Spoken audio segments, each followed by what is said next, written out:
What's going on, everybody, and welcome back to the channel again. I am Kyle, Limitless Power Sports Service and Repair. What we have here in front of us is a 2014 Husqvarna fc450. This guy had posted on a forum, Riders of Chadwick here in Southwest Missouri. One of my customers hit me up and said, hey, he said he can't find anybody to work on this anywhere, even all the way up to some Husqvarna dealers like, yeah, we'll take a look at it, so on and so forth. So I know he's done a lot of things to this here, and we got a lot of things we're going to go through in this video. Basically what he said he has done, he has put a new top end in it. He is a diesel mechanic, so he is knowledgeable as far as mechanical wise goes. But he said he put a new piston and rings in it. He said he's checked timing. He does have spark. He put a slip-on it. What else did he say he did? Let's see, let me look at my list here. So basically he said he put a new top end on it. I'm gonna drop you. So he said he put a new top end on it.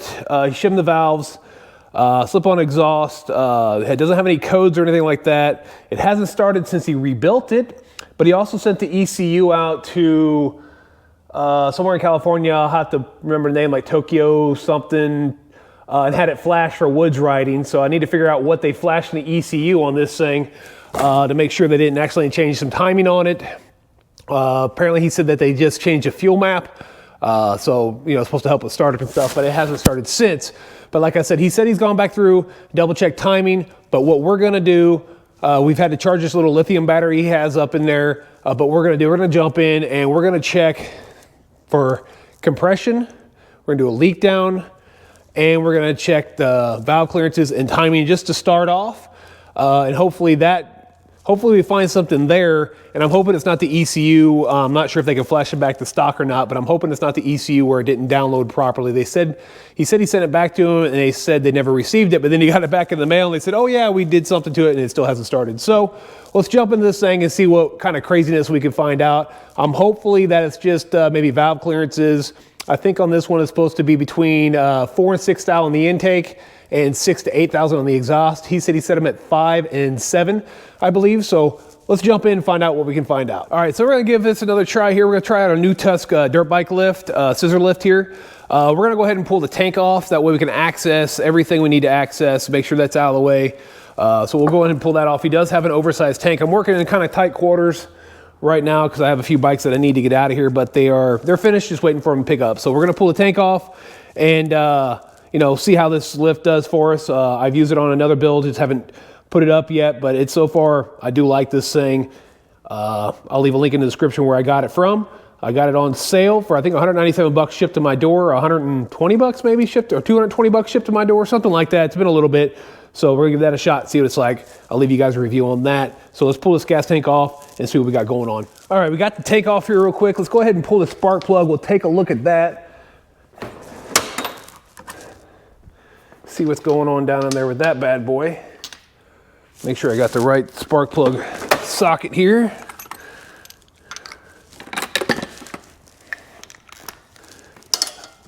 I may have to get my other one because this one might be too thick. Yep.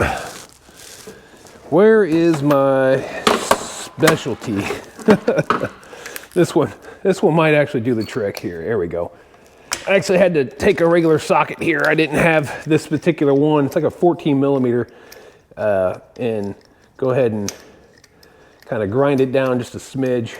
Let's take a look at this spark plug to see if we got a new spark plug in here.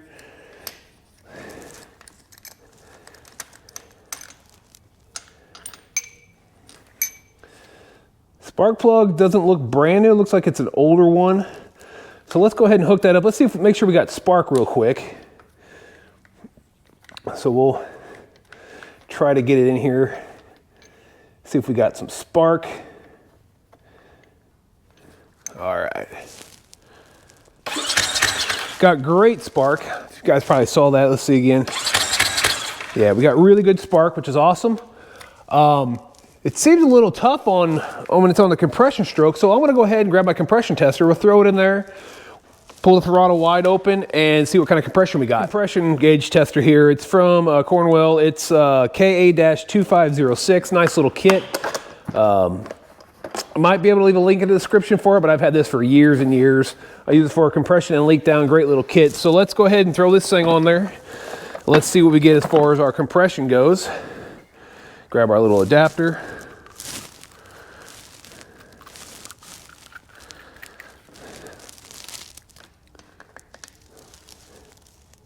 When I was doing that CRF 250 motor rebuild, I actually had to take the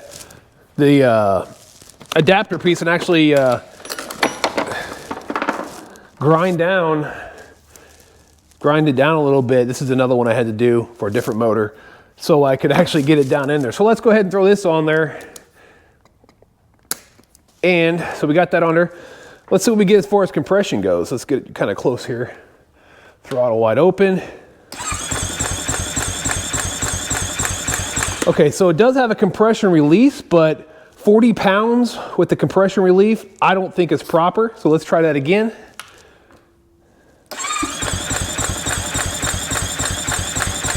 Again, you guys see it's 40 pounds.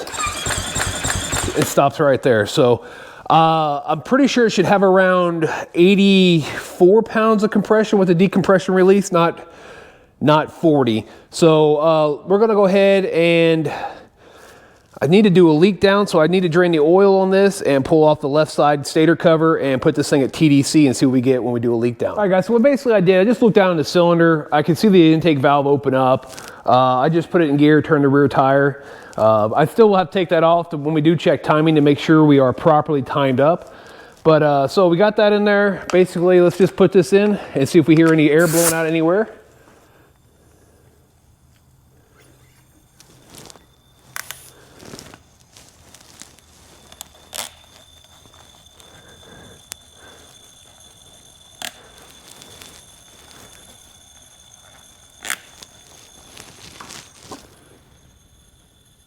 Got a little bit coming out of the exhaust.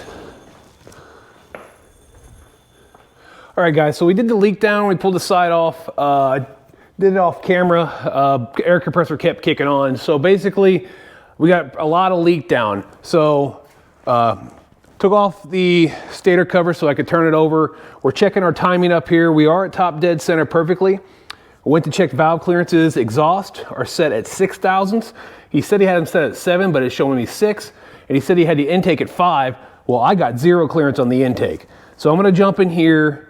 I'm gonna check the valve clearances again, or the shim sizes, pull all that off, check the shim sizes, and see what we get. Set this at 5,000 on the intake, and we're gonna leave it at 6 thou on the exhaust since it's still within spec, but we're gonna go ahead and set this because I have 0 clearance here, and we're gonna check out to see if we get more than 34 pounds of compression. All right, in order for me to do the valve clearances on this, we have to loosen both of these 10 mil head bolts, and we take this out here, and then we'll have to slide out the rocker arm right here so we can go ahead and pull the shims out and see what size we got, measure those, and repeat the process until we get the right measure, until we get the right clearance down there.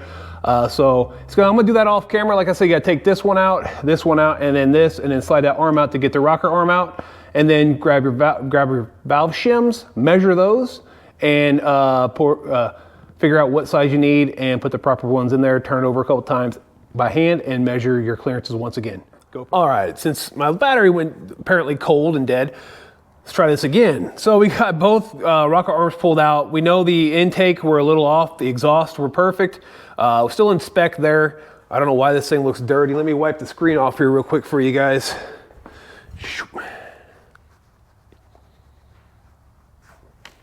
Okay. And we are in time with our dot here and our dot there, so we're good there. We are on TDC. So I did a compression test, I did a leak down again on it just now, and we're still got major blow by the piston. I just got off the phone with a customer, and he said he's the one that did install a brand new piston, and it hasn't ran, but he did not put a new head gasket in it or a base gasket. So those really aren't my concern with the blow-by that much. I mean, by all means, you want to replace those when you got hours on these things. That way you don't have a coolant leak. But so now what we're gonna do, I was talking to him, telling me we have like a 50% blow by, and that I asked him about the piston ring end gap, but he's like, I'm not really sure. He's not that experienced in power sports stuff and dirt bike stuff. So we're gonna go ahead and pull the top end back off this thing. We're gonna go ahead and pull the head and all that stuff off. And we're gonna do a piston to ring end gap on this one, a piston ring end gap, not piston to ring, but a piston ring end gap in the cylinder to see if that cylinder is wore out. And then we may just need a brand new cylinder. It is a brand new Weisco in there. So we're gonna jump in. I'm gonna do that. I'm gonna pull the head off and the cylinder off camera here real quick. And we'll see what we find over here on the bench when we get to that point.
All right, so you guys seen some of the struggles I got going on with all this stuff. We're just kind of letting that set, the subframe on there.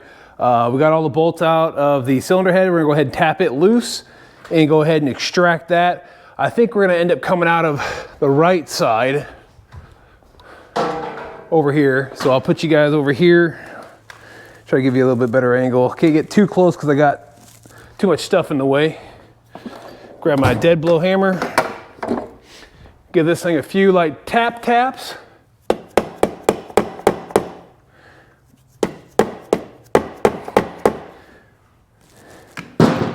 Let's see if we can't work this bad boy off. See, boy, I tell you what, for someone told me they put a new, I did, forgot the 6x10 over here. Let me find my impact I'm looking for. Go ahead and I'm like, why is it still tight? I figured I'd forget this one. Won't be the first time. All right, there we go. Now we're gonna come out that side. I was wondering what was going on. So anyways, let's go ahead and get the head off now. I'm caught up on the timing chain tensioner or timing chain guide. Got them a little too close together, so lift that up, push that there. Should be able to get this guy up and just right over the top of that.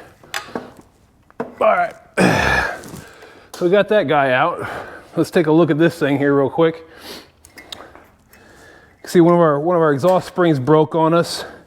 We'll make sure we clean all this out really good. Any dirt or debris got in there, we'll take care of that. We still got some shims on there.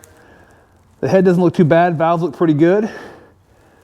Trying to see, can't tell if this says Boysen, but I don't know if he had some valve work done to it or not. So we'll set this over here on our cart. Grab a paper towel, clean my hand up here. We'll go ahead and pull the lower cylinder off. Shouldn't say lower cylinder, should just say the cylinder off. I know he said he did not put a new head gasket in there, which we definitely want to order up a new head gasket for it. And base gasket. That way we know we have proper sealing on that. Now again, you can see, I don't know, I don't think the piston, yeah, I can't tell. That looks like that kind of looks like they might have been hitting the cylinder there a little bit. Let me pop you guys up here, take a look. Or hitting the piston, the exhaust valves. You guys might be able to see that right around here, right around there. The intake look okay. Let me clean this thing up a little bit. But that's the exhaust, so I'm not sure if it touched or not. We'll double check on that. But we'll go ahead and pull the cylinder off now, and we'll take a look at that ring end gap, cylinder ring end gap real quick. See, get you guys a good angle here. I know it's kind of a crappy spot to be in, but that is a brand new piston. And again, we're caught up on the timing chain because it fell all the way down.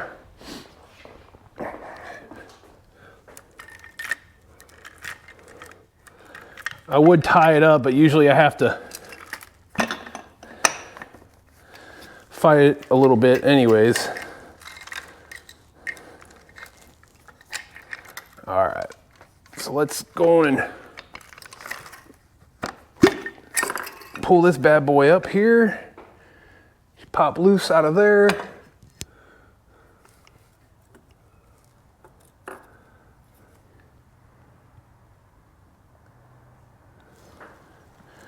She looks awful dirty, but here's the cylinder.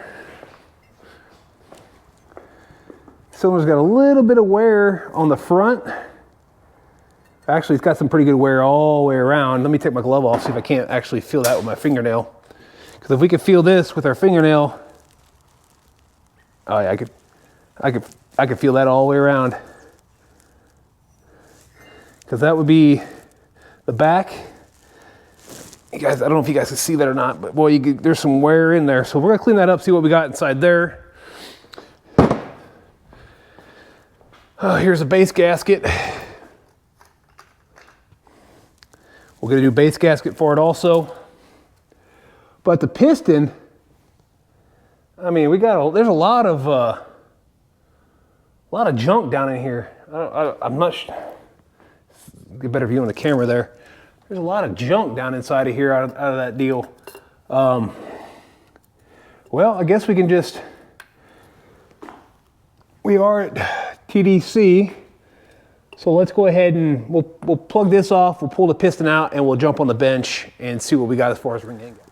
I don't know if this was new, used, sat outside with the top end open or not. I could see a mark right here on the intake side where it looks like the valve might have been touching.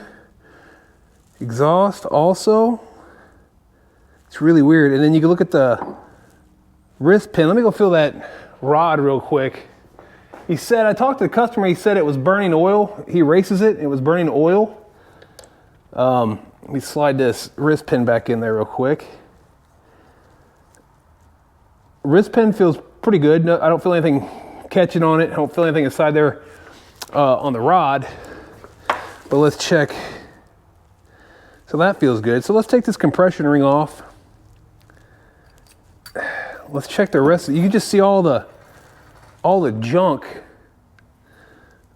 all the way around this thing. Let me grab a paper towel. Let's clean this thing up. We're gonna pull all the rings off anyways. We're gonna check this ring end gap, but let's see if you got them staggered. I mean, this thing is just covered. I have to take all my gloves off here.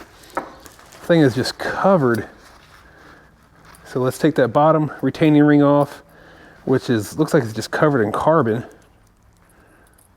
I know I didn't mean to knock it off the way I did, but it happens. I mean, it's really weird. So we're gonna go ahead and just clean everything up really good. We'll install the rings one at a time into the cylinder here and see what we get as far as that ring end gap inside the cylinder. But boy, with all that blow by, and that cylinder looks a little trashed.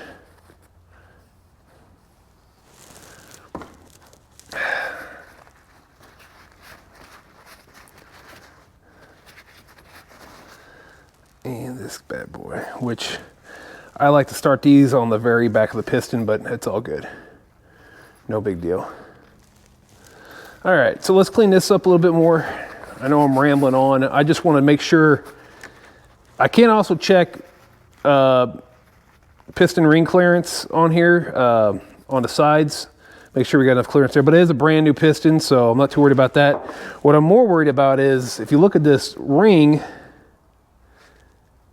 which this would be the side that goes up, but you can see all this looks, I don't know if that's rust or what it is. It looks like rust. Looks like rust on this thing. But anyways, let's clean this out real good. We'll grab a headlamp. Oh, we got good light down there.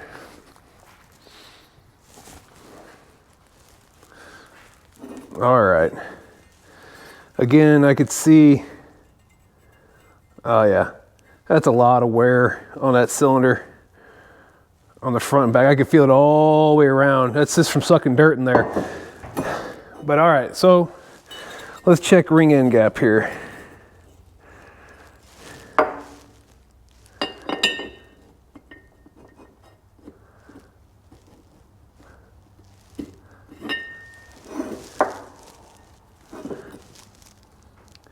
Honestly, ring end gap looks really, really good. I think the main problem is all the wear around the rings.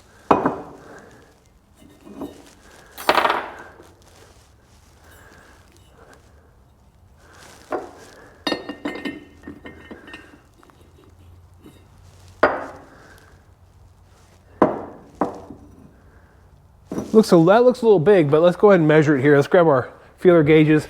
Mine only go up to 15 thou. Let's just see what this is set at here. I'm just gonna start right off with 15.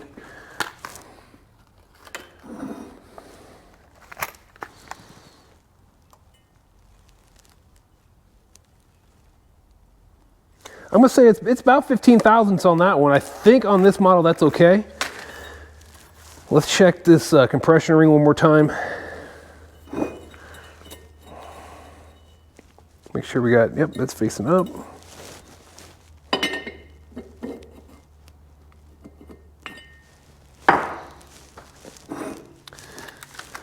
That looks to be pretty small, but let's start out with 15. Now we're gonna drop down to 10 because it looks somewhere maybe a 10 thou gap.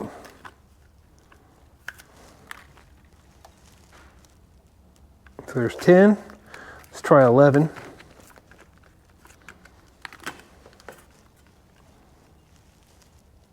$11 thousandths. 12. 12 thou. It's got a 12 thousandths gap. I'll have to look up in the manual to see what the actual clearances are. But I'm a little worried about, like I said, you guys see this rust right here on this thing. See all that rust? Not sure this thing sat outside for a while, what the story is. And again, you could see where it looks like the valves are touching this for a while. I'm not sure, I don't know what's going on here. So I'm gonna grab that head. Let's bring that head over here to the bench. And like I said, this thing's got a ton of wear on the inside. I could feel it really bad all the way around. So that thing needs to be replaced. Let's grab this head real quick. Let me grab my towel. Let's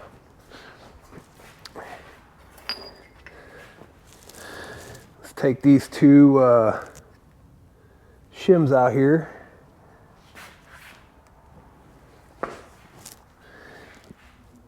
We know that one front.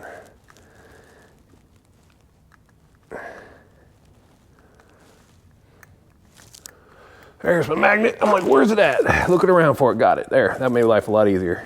All right. Anyways, let's just take a look at this thing. I mean, I'm not seeing anything contact patch wise on here. On the valves.